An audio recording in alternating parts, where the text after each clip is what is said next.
சின்னமன்னூர் அருகே பிரபல ஆன்மீக ஸ்தலமான சுடலைமாட சுவாமி திருக்கோவில் குடமுழுக்கு விழா வெகு விமர்சையாக நடைபெற்றது. திரளான பெண்கள் முளைப்பாறு எடுத்தும் கும்மி அடித்து நடனமாடியும் வழிபாடு செய்தனர். தேனி மாவட்டம் சின்னமன்னூர் அருகே உள்ள சீப்பாலக்கோட்டை கிராமத்தில் அமைந்துள்ளது அருள்மிகு ஸ்ரீ சுடலைமாட சுவாமி திருக்கோயில். 100 ஆண்டு பழமையான இந்த கோவிலில் குடமுழுக்கு விழா வெகு விமர்சையாக நடைபெற்றது. இதற்காக 2 கால யாகசாலை பூஜைகள், கோபூஜைகள் நடத்தப்பட்டன. அதனைத் தொடர்ந்து வேத மந்திரங்கள் முழங்க கோபுர கலசங்களுக்கு புனித நீர் ஊற்றி பட்டாச்சாரியர்களால் குடமுழுக்கு நடத்தப்பட்டது.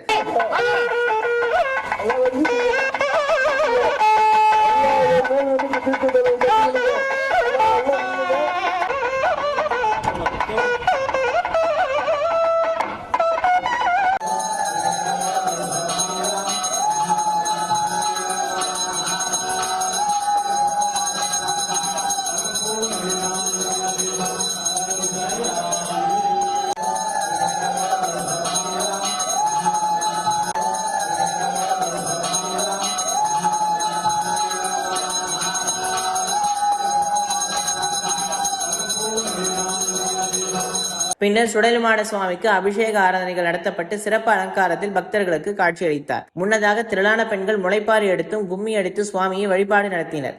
இந்த நிகழ்ச்சியில் சீப்பாலக்கோட்டை மற்றும் சின்னமன்னூர் சுற்றுவட்டார பகுதிகளைச் சேர்ந்த ஏராளமான பக்தர்கள் பங்கேற்று சுவாமி தரிசனம் செய்தனர்.